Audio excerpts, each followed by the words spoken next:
Good morning, students. Today homework in English. Question number 7.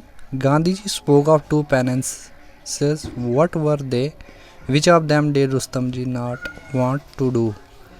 Gandhiji spoke of two types of penance. One to go to jail if the penalty option fails. The other was to take a pledge not to indulge in smuggling again.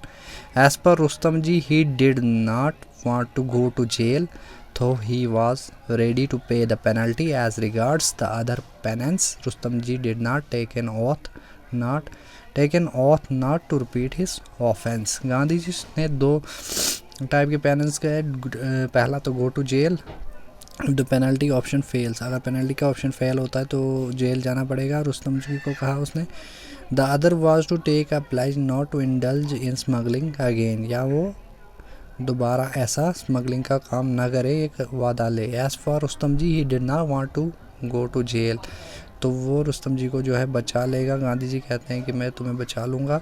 तो he was ready to पे the penalty, तो he was ready, अगर तुम penalty देने के लिए तैयार हो तो मैं तुम्हारा केस लड़ूंगा, गांधी जी कहते हैं, और तुम्हें बचा लूँगा. As regard the other penance, Rustam ji did take an oath not to repeat his offence, और रुस्तम जी जो है कसम खाते हैं कि मैं दोबारा जो है ऐसा क्राइम नहीं करूँगा. Why did Gandhi ji had to go to the customs officer as well as to see the attorney general? Gandhiji went to the custom officer because he did not want to take the case to a court. He knew that the case was to be made by the customs officer, so he chose to see the officer with a clean confession of the crime and the offer to pay the penalty. Luckily the officer did not insist of prosecuting Rustamji if he was so ordered by his senior the attorney general. Gandhi ji went to the custom officer, वो custom officer के पास जाते हैं. did not want to take the case, उसके पास जाते हैं और custom officer के पास मतलब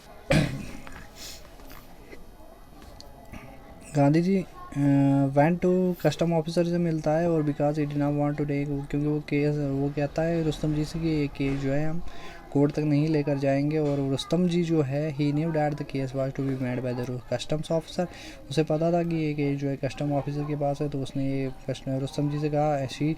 सो he choose to see the officer with a clean confession of the crime and the, उसने जो पूरा सच है क्राइम का वो रुस्तम जी ने जो उसे बताया था वो उसने जो है कस्टम ऑफिसर को बताया, और जो पेनल्टी के लिए जो है तैयार हो गया देने के लिए. Gandhi ji luckily the officer did not insist of prosecuting Rustom ji if he was so ordered by his senior the attorney general से. सीनियर अटॉर्नी जनरल से उसने बातचीत की. Mister Gandhi had to go to the attorney general to persuade him to allow the customs officer to settle the case through a compromise to pay the proper penalty. Gandhi ji जो attorney general senior से मिला और उससे बात करने लगा कि जो केस है कॉम्प्रोमाइज़ किया जाए और पेनल्टी देने के लिए तैयार हैं हम. क्योंकि वो गांधी जी जो है रुस्तम जी का केस लड़ रहा था. The custom officer could do that only if the attorney general had no objection to it. Luckily, the Attorney General appreciated Gandhiji's frank and open confession and willingly allowed the compromise after paying the proper penalty. जो custom officer है उसने क्या किया कि मतलब वो तैयार हो गया. अटॉर्नी जनरल जो है मान गया और कंप्रोमाइज़ जो है हो गया, और जो है गांधी जी ने प्रॉपर पेनल्टी जो है पे की. यही आपका आज होमवर्क रहेगा.